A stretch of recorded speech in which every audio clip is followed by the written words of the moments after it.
These racist symbols and building commemorations to enslavers, proponents of racial segregation, and war criminals is the misunderstanding of US history and imperialism as an overwhelming positive, when in reality it caused tremendous harm for communities across the country and till this day has left a legacy of harm.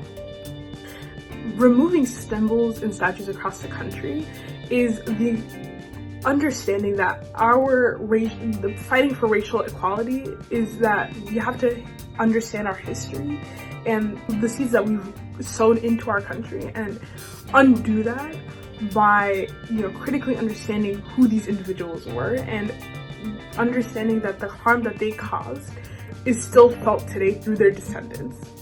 The fight for racial equality in this country is hindering on how we understand our history and how we begin to undo the harm that is caused and further ensure that harm isn't caused through the misunderstanding of history. In a perfect society, we don't have building commemorations to individuals who, enslaved people or, actively colonized people.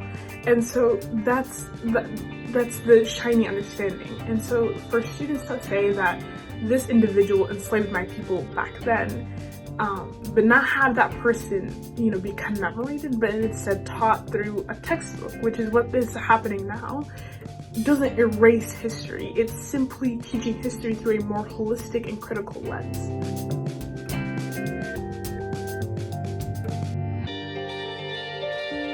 Removing racist symbols at GW specifically is going to be really important because at a school that prides itself on diversity and inclusion, we have buildings dedicated to individuals who quite literally did not want Black and brown students inside that building. It's unfair to us and it's continuing to ask us to compromise on our values.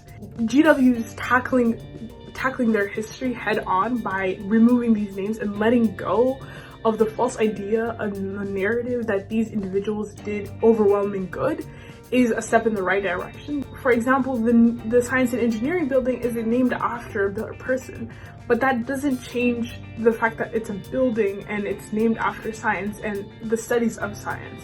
So what we're calling for is just not having buildings named after individuals, because individuals change and cause harm.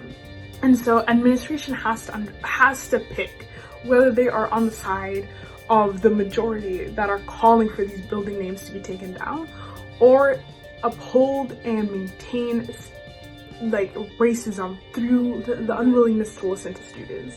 These racist symbols and names simply represent racism and simply don't represent BIPOC at GW. As a Native student at GW, I actively feel excluded by the term decolonials moniker because it's A, historically inaccurate, and B, the people that claim themselves to be colonials would not want to associate themselves with BIPOC. On top of that, I believe that these actions are not because of the admin doing goodwill.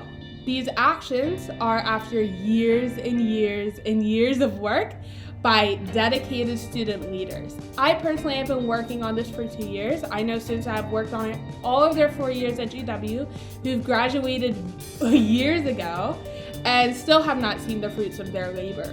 So these decisions that are coming out by the BOT and by different administrators is not them, actively doing this out of the kindness of their hearts. This is after years and years of convincing. So this campaign was BIPOC led to make sure that those students are included and represented and that their voices are being heard and that we are the ones that are taking charge of our own narrative to make sure that our experiences are represented and that we can feel more comfortable at GW. This petition, this campaign, was simply following the guidelines that was set out by the BOT from the naming task force.